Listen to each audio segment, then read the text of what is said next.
This is my audience.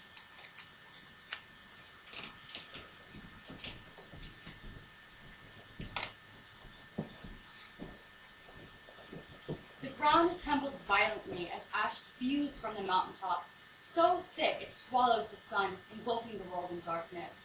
Screams and pleas to the gods echo through the streets, filled with citizens fleeing or desperately seeking shelter. Huddled together, mothers hug their children and husbands hold their wives. Death has come to greet them. Today we'll be talking about the life and destruction of Pompeii.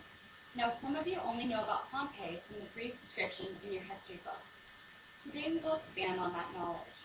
Some of you know quite a bit about Pompeii. Today we're going to cover some facts that you may not have heard about.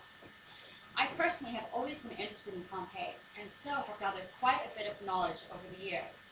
However, I've also been poring over articles and watching various documentaries to develop a deeper understanding. Today we are going to look at Pompeii before the eruption, during the eruption, and after the eruption. Thanks to the Western Australian Museum, I was able to get a clear picture of Pompeii before the eruption.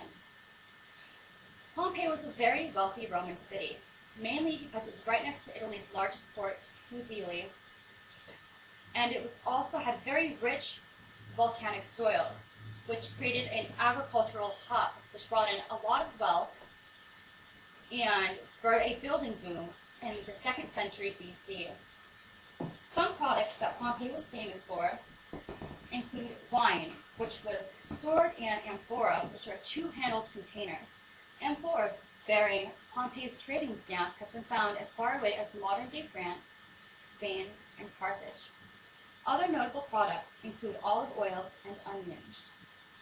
The citizens of Pompeii enjoyed entertainment, and so they built an amphitheater sometime after 80 BC, which makes this the oldest known structure of its kind in the Roman world. Here they housed gladiator fights, which lasted 2 to 3 days and were well attended not only by the citizens of Pompeii, but also by the surrounding towns. They also had a theater for the performing arts. Originally, it was a very small Greek theater and then was expanded and modernized to match a Roman theater. Here you could watch a comedy, a drama, or a reenactment of a mythological scene. We have just talked about Pompeii before the eruption. Now we will talk about Pompeii during the eruption. There was actually an eyewitness to the eruption of Mount Vesuvius. It was a man named Pliny the Younger, and his detailed accountings, along with modern science, have enabled scientists to develop a timeline about the events of the eruption of Mount Vesuvius. I found one such timeline in a media release from the Museum of Victoria, which reads as follows. August 24, 79 AD. At 1 p.m., Mount Vesuvius erupts. A volcanic cloud shaped like a flat-topped pine arises 14 kilometers above Mount Vesuvius, and Pompeii begins to have ash drift over it. At 5 to 6 p.m., volcanic debris begins to blanket Pompeii, and some roofs begin to collapse due to the weight. The volcanic cloud rises to 25 kilometers above Mount Vesuvius and blocks off the sunlight. August 25th, 79 AD, at 1 to 2 a.m., volcanic debris reaches the top floor of the buildings in Pompeii, and the debris begins to burst through windows, doors, and roofs, suffocating all of those inside.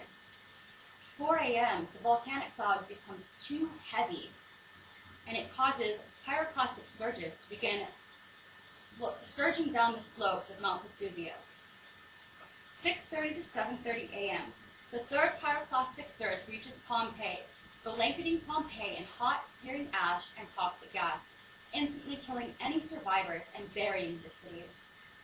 We have just talked about Pompeii during the eruption. Now we will talk about Pompeii after the eruption. Thanks to the Smithsonian Magazine, I was able to gather quite a few facts about Pompeii after the eruption.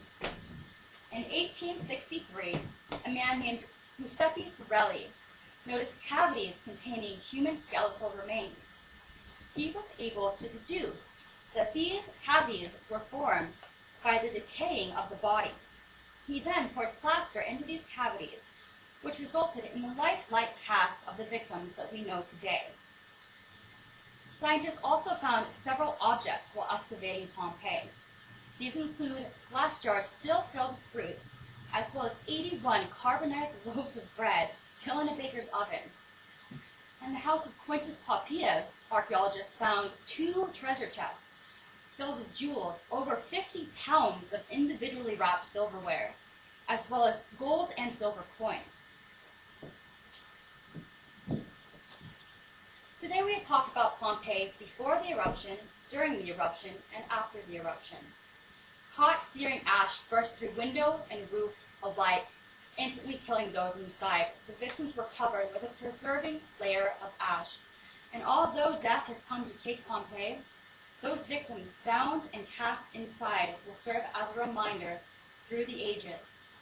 Like a phoenix, Pompeii has risen from the ashes.